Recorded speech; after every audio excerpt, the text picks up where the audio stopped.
សួស្តីបងបងថ្ងៃនេះបងអូនមកបង្ហាញជាមួយនឹងប្រភេទធុងបាសមកទឹករបស់ប្រទេសជប៉ុនហើយប្រភេទធុងបាសនេះនៅពីមុខមានបងបងជាច្រើនដែលឃើញស្រឡាញ់ចូលចិត្តប៉ុន្តែអត់ទាន់ត្រូវតម្លៃប៉ុន្តែសម្រាប់តម្លៃវាប្រហែលជាអាចនឹងរៀងខ្ពស់បន្តិចសម្រាប់នៅខាងបងអូនតែខ្ពស់ក៏ពិតមែនបើបងទិញហើយខកចិត្តនោះខាងបងអូនក៏មិនសប្បាយចិត្តដែរតែប្រភេទបាសនេះ brand របស់វា Dinan អញ្ចឹងចំពោះ Dinan នេះគឺសំឡេងរបស់វាល្អមែនតើឬហាប់ហុំមានន័យថាបើបងស្ដាប់នៅក្នុងបន្ទប់អីគឺសំឡេងវាល្អណាស់ព្រោះនិយាយចំទៅហើយនេះបងអូនមកបង្ហាញពីរូបរាងវាហើយបង្ហាញឧបករណ៍វាភាគច្រើនបងអូនអត់និយាយអំពីភាគរយប្រហែលភាគរ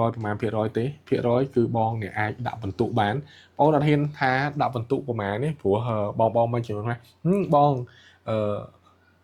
80 90ហើយមកដល់មើលឃើញចេះឃើញចោះអញ្ចឹងខ្ញុំទុកឲ្យបងដាក់បន្ទុកអញ្ចឹងនេះឧបករណ៍វានៅស្អាតអញ្ចឹងបងហើយសំឡេងវាបងបានតេស្តហើយគឺព្រោះមែនតើហើយ Denon នេះមានកម្លាំងវ៉ាត់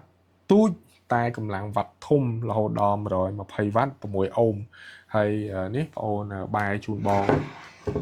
ពិនិត្យមើលទាំងមុខហើយនឹងខាងក្រោយនេះបងទាំងខាងក្រោយប្រើដុំដែកធំនេះយកទៅភ្ជាប់ហើយមើលទៅស្អាតហើយធ្ងន់ណាស់ប្រភេទ Denon នេះហើយបងអូនបញ្ជាក់ថាសម្រាប់បងឆ្លាញ់ធុងបាសបែបនេះគឺគេយកទៅប្រើប្រាស់ជាមួយនឹងប្រភេទAmpliបញ្ជាក់ថាក៏ប៉ុន្តែបាសនេះជាប្រភេទបាសម្ញេជប៉ុនពីមុនទេប៉ុន្តែដោយសារបច្ចុប្បន្នយើងកែយកមកប្រើប្រាស់ជាមួយនឹងប្រភេទ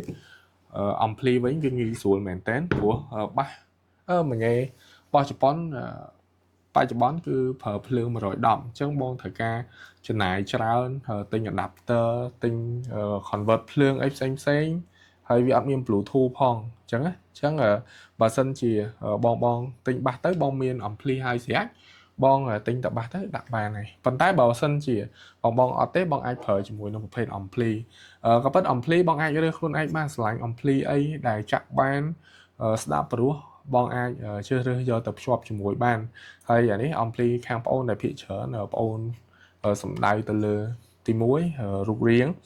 ទី2ការប្រើប្រាស់អញ្ចឹងរូបរាងដែលយើងដាក់ទៅគឺវាខុសពីប្រភេទ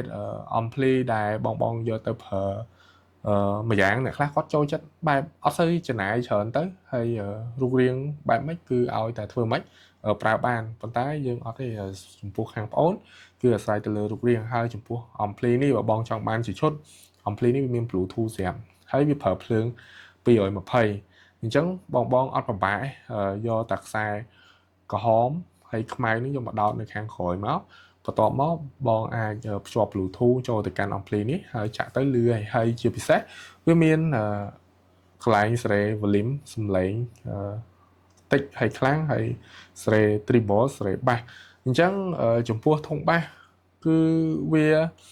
ងាយស្រួលមែនទែនសម្រាប់បងស្ដាប់ឲ្យតែមានប្រភេទ Ampli ដែលអាចសេរី bass បានហើយសេរី treble បានហ្នឹងវាគ្រប់គ្រាន់ហើយប៉ុន្តែបើសិនជាបងត្រូវការមានសេរីសាប់សេរីសង់អីអាហ្នឹងបងមានសាប់មានអីផ្សេងអញ្ចឹងណាតែអានេះជាប្រភេទធុងបាសដែលបងអាចយកទៅស្ដាប់នៅក្នុងបន្ទប់បញ្ជាក់ហើយគឺនៅក្នុងបន្ទប់នៅ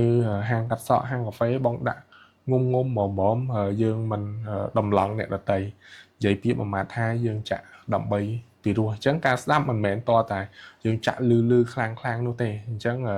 វាអាស្រ័យទៅលើតម្រូវការរបស់បងណាអញ្ចឹងបើសិនជាបងស្រឡាញ់ប្រភេទធុងបាសនេះអាចទាក់ទងមកកាន់ P-Shop បងអូនបាន